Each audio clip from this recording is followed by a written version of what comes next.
Uma boa noite e a paz do Senhor a todos os irmãos que estejam do outro lado, aos nossos irmãos que estão aqui nos assistindo e a nossa reunião. Sejam muito bem-vindos neste momento onde nós vamos ler Ezequiel 45. Amém? Antes de continuarmos esse momento, eu peço que os irmãos dêem um like e se inscreva em nosso canal O Despertar 607. Amém? Vamos ler aqui sobre as repartições de terra, segundo o profeta Ezequiel, em Ezequiel 45. Amém, irmãos? Quando, pois, repartirdes a terra por sorte, em herança, oferecereis uma oferta ao Senhor, um lugar santo na terra. O comprimento será de 25.000 canas e a largura de 10.000. E esse será santo em todo o seu contorno ao redor. E será o santuário de 500 com mais de 500 enquadrado, e terá ao redor um rebalde de 50 covados. E desta medida medirá comprimento de 25.000 covados e uma largura de 10.000, e ali estará o santuário e o lugar santíssimo. Este será o lugar santo da terra, e ele será para o sacerdote ministro do santuário, que dele se aproximam para servir ao Senhor. Ele servirá de lugar para casas e de lugar santo para o santuário. E terão os levitas, ministros de casa, por possessão sua 25.000 medidas de comprimento para 20 câmeras. E para a possessão da cidade de largura darei 5.000 canas, e de comprimento 25.000 de fronte da oferta santa, o que será para toda a casa de Israel. Amém? Glórias a Deus. Glórias a Deus, irmãos.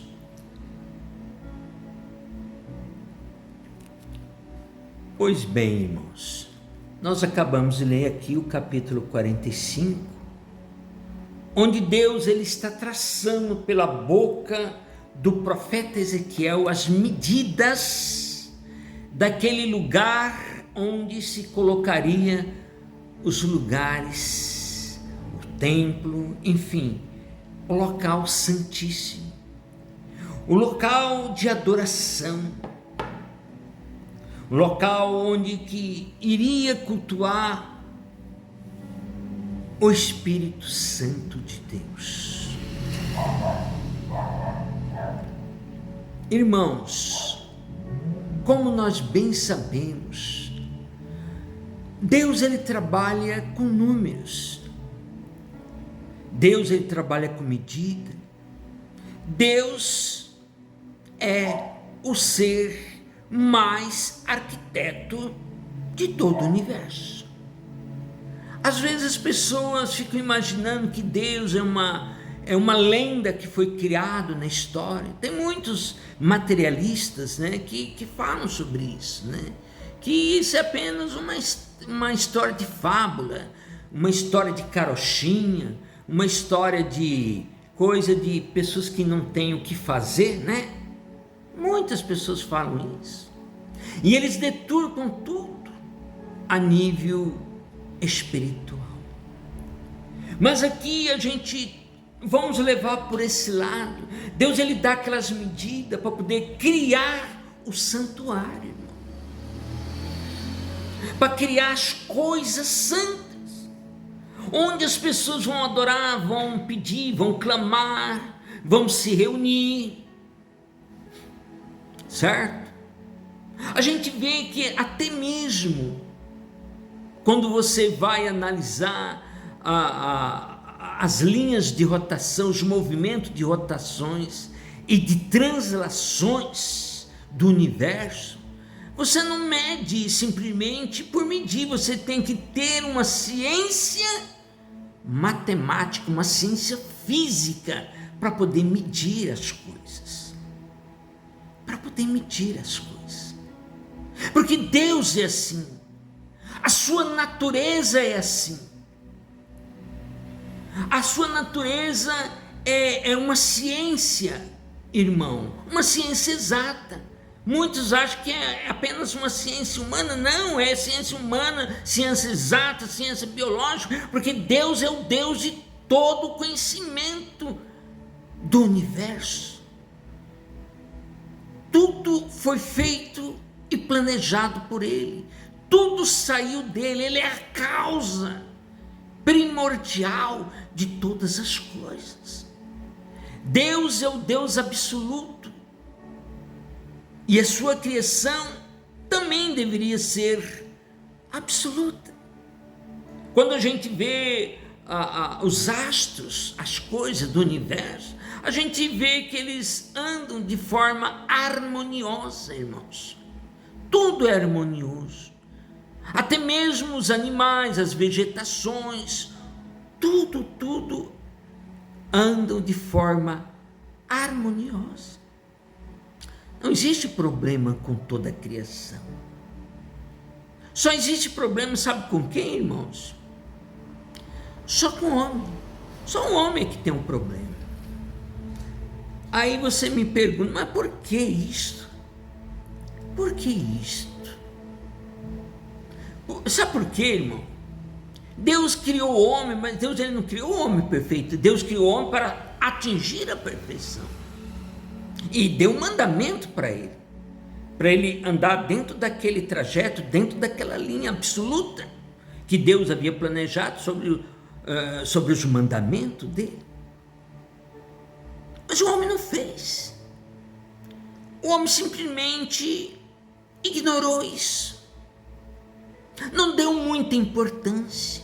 E é por isso que hoje os homens estão pagando preço. Os seus descendentes, nós descendentes dos humanos, estamos pagando preço. Porque o homem desobedeceu a Deus.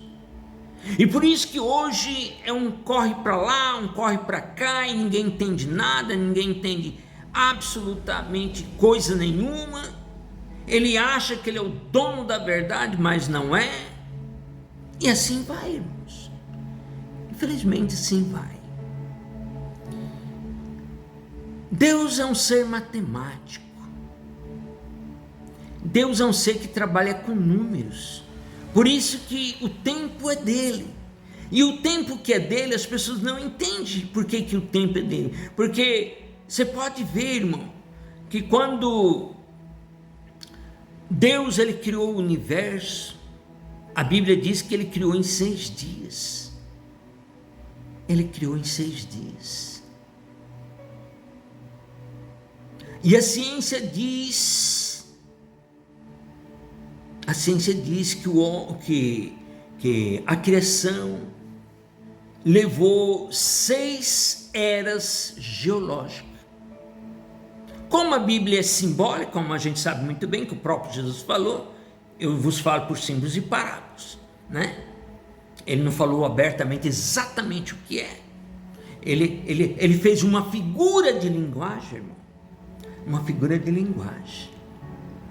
Então ficou uma coisa assim, meio que não é verdade, é que as pessoas da época não tinham capacidade de entender a real situação. É igual quando uma criança que tem 1 ano, 2 anos, que já está começando, ele pergunta, de onde eu vim? Ah, você veio da cegonha, não era assim? Antigamente se falava isso, hoje talvez não se fale mais isso, né? Já passou essa época. Então Deus, ele trabalha assim. Então a Bíblia é um livro de simbologia. Aquilo que se fala não é bem aquilo, é porque o homem, ele, naquela época, ele era considerado o homem das cavernas. Como que um homem das cavernas ele vai entender de tecnologia, de entendimento, essas coisas? Ele não consegue entender. E por isso que eu falo que Deus é um ser que ele trabalha nas exatas. Então ele, por exemplo, quando Deus ele falou que criou o mundo em 6 dias, que não é exatamente isso, mas que simboliza 6 eras geológicas. Você sabe o que é uma era geológica? São milhões de anos, tem azoica, parazoica, um monte de coisa azoica, né? Tudo assim, as 6 eras. E cada era são 1 milhão, milhões de anos. É um número indefinido. Cada era. Então o homem ele foi se desenvolvendo de uma tal forma, de uma tal maneira, que ele, com todas aquelas situações dos primatas, aquela coisa toda. Então a Bíblia é um livro simbólico, porque o homem ele não tinha o entendimento de fato, conhecer a verdade. O homem realmente ele não tinha esse entendimento de poder entender a veracidade da situação. Ele não tinha esse entendimento. Então o homem ele ficou numa situação, né, como primata. Não se fala do homem das cavernas? Sim. Tanto que uma das primeiras leis que Deus criou foi leis duras, olho por olho, queimadura por queimadura, e assim por diante. Eram leis severas. Por quê? Porque o homem era comparado a uma situação de primatas, que não é diferente de hoje. E então o homem ele foi criado dessa forma. Ele tem realmente algo importantíssimo para poder se desenvolver, né? Para poder realmente criar algo dentro dele. Deus ele criou esse homem, e depois que estava tudo organizado, ele colocou ali um casal. Muito bem. E aí ele coloca aquele casal e dá um mandamento para ele. Aquele casal era o ser mais avançado da época. Que a Bíblia diz que ele veio do barro e tal, e coisa, e da costela, né? Aquela coisa toda, o qual Deus fez os primeiros antepassados. E dali se origina uma série de situações. E aí sim Deus vai dar um mandamento específico para esse primeiro casal. E esse primeiro casal, que é intitulado de Adão e Eva, eles tiveram um mandamento de não comer um tal fruto, que era um fruto proibido. Deus falou, tem todas as árvores, pode comer o fruto de todas as árvores, menos o fruto, menos aquele fruto. E aí pediu, né, para que eles vivessem ali naquele paraíso, aquela coisa toda e tudo, né? Eles eram ingênuos, eles viviam nus e nem se envergonhavam de suas nudez. Então ele não tinha malícia igual hoje o homem tem. Eles viviam de uma forma tranquila. Porém, tinha uma tal de serpente, que a gente sabe que não é uma serpente. Mas por que foi simbolizado uma serpente? Porque uma serpente, primeiro ele te enrola, e depois ele te ataca, certo? Mais ou menos por aí. Aí a Bíblia, para você entender quem era a serpente, você vai lá em Apocalipse 12, 12:5, se eu não me engano, está dizendo assim: e caiu o grande dragão, a antiga serpente, chamada de demônio e Satanás, o sedutor do mundo todo, e com ele caíram também os seus anjos. Então quem era a tal da serpente lá no Jardim do Éden? Já dá para ver claramente através dessa palavra de Apocalipse que ele era um chefe de anjo, ou seja, ele era um arcanjo, e que ele se tornou Satanás, e que esse Satanás se relacionou com a primeira mulher, porque ele induziu a mulher a cair com ele. Aquela situação de fruto de maçã é apenas um símbolo, é apenas uma questão. Então ele foi induzido a comer aquele tal fruto, e daquilo foi gerado descendentes, porque aí ela caiu em si, que ela realmente desapontou a autoridade do Deus Supremo, agindo contra aquele mandamento que originalmente Deus tinha dado para ela,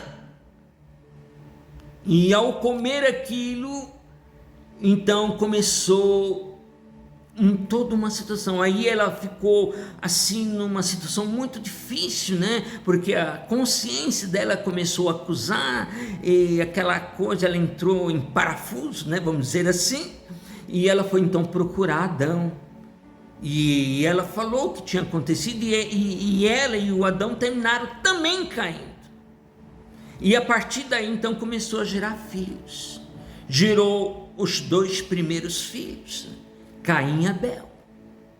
E esse Caim e Abel, né, que foi gerado através de uma situação contra o mandamento de Deus, não que eles não iam ter relacionamento, eles iam ter no futuro, né? Mas primeiro eles tinham que quê? Eles tinham que crescer. Como que uma criança, uma pessoa ingênua vai ter uma outra criança? Como que criança vai guiar uma outra criança? Como diz aquela frase, pode um cego guiar outro cego? Ambos não cairão no mesmo buraco? Então era uma criança guiando outra criança. Ou seja, não havia, vamos dizer, respaldo, não havia credibilidade, não havia nada. Não havia crescimento por parte daquele casal. E com a influência do Satanás, daquele arcanjo, que na palavra também diz: ó Lúcifer, filho da aurora, tu que prostavas as nações, tu dizia: eu escalarei o céu, erigirei meu trono acima das estrelas de Deus, e me tornareis igual ao Altíssimo. E no entanto cais por terra, aos mais profundos abismos. Então essa serpente, que as pessoas não sabiam o que é o arcanjo Lúcifer, e que veio dominando a terra por milhares e milhares e milhares de anos, até os dias de hoje. Até os dias de hoje, irmão. Então Deus realmente agora quer fazer uma organização. Ele quer restaurar esse homem de volta, por causa dessa tal queda. E essa queda criou um obstáculo muito grande. O homem passou a ser dividido entre o bem e o mal, entre uma natureza e outra, uma natureza decaída e uma natureza divina. E por isso começou aquele problema de Caim e Abel durante toda a história, até a época de Jesus. Muitas lutas, muita questão. Então o problema não é a pessoa, o problema é o mundo espiritual que começou a dominar. E a gente vai lá em Efésios 6,12, está dizendo: não luteis contra a carne e nem contra o sangue, e sim contra as potestades, contra os principados nos lugares celestiais.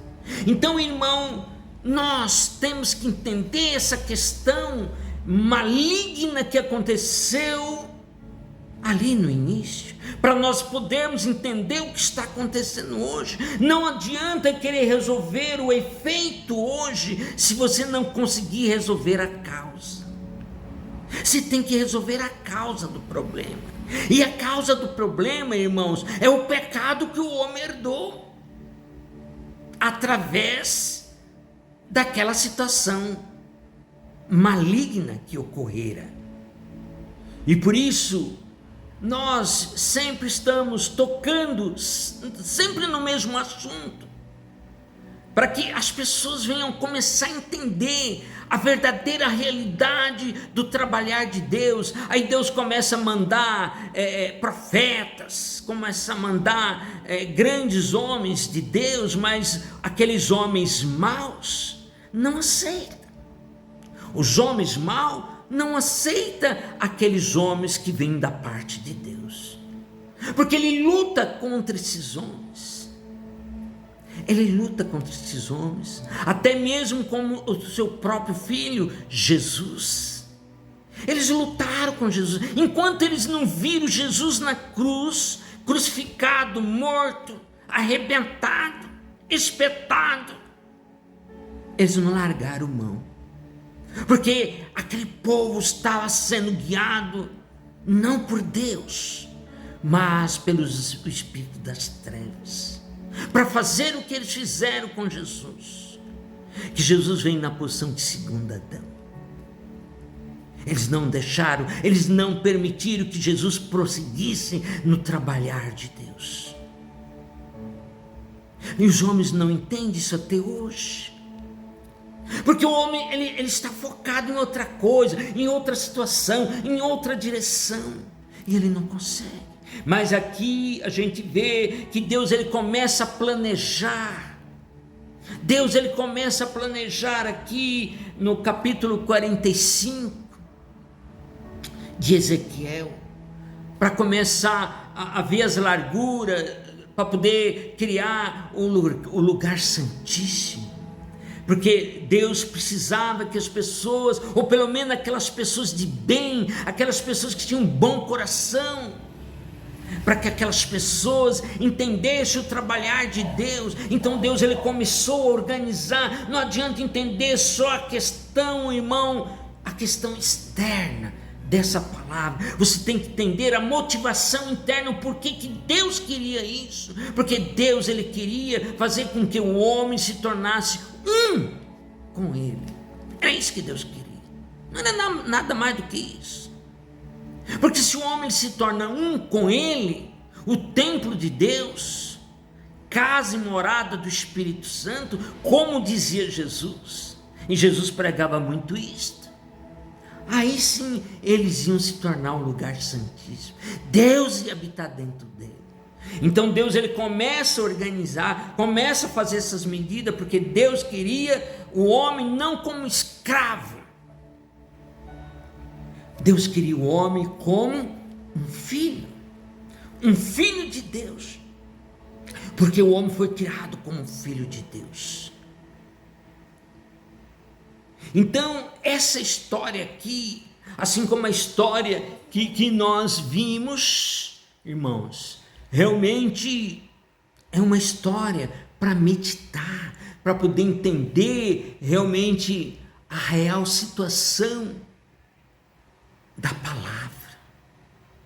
Então Deus ele realmente tem trabalhado. Ele já começou a organizar com as leis de Moisés, que Deus inspirou Moisés com os 10 mandamentos, aquela coisa toda. Por quê? Porque Deus estava criando um trajeto de restauração de um homem que está sendo dominado pelo espírito das trevas, para que seja livre e tenha consciência da verdadeira realidade.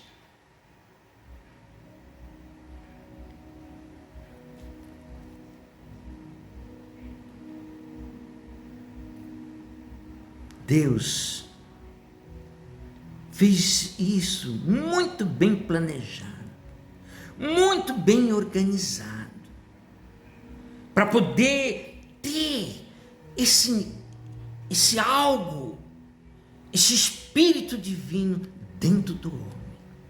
Por isso que Jesus falou: vós sois morada do Espírito Santo. Não sabeis vós que sois morada do Espírito Santo? Vocês são templo do Espírito Santo, vós sois casa do Espírito Santo, vós sois tenda do Espírito Santo. O homem não entendia essas coisas. O homem tinha muita dificuldade. E por isso que Jesus dizia, né? Tem muitas coisas a dizer-vos, mas não podeis suportar agora. Tempos virá. Chegará o momento que eu vou falar abertamente sobre Deus. Irmãos, o momento é agora. O momento que está sendo agraciado por Deus, agora é o século 21. Nós estamos no presente momento, onde Deus ele vai mostrar os seus segredos, presta atenção, para aqueles que o procuram, não aqueles que querem se fazer, ousar de má fé, mas aqueles que sinceramente o buscam, eles vão ter, porque Deus já revelou a sua verdade. Ele não vai revelar, ele já revelou. Aguarda os próximos capítulos, irmão. Amém? Se esse vídeo mexeu com você, dê um like. E também se inscreva nesse canal, O Despertar 607. Eu aqui sou o pastor Adilson, do qual vos falo. E fique na graça e no poder do nosso Senhor e Salvador Jesus Cristo. Amém?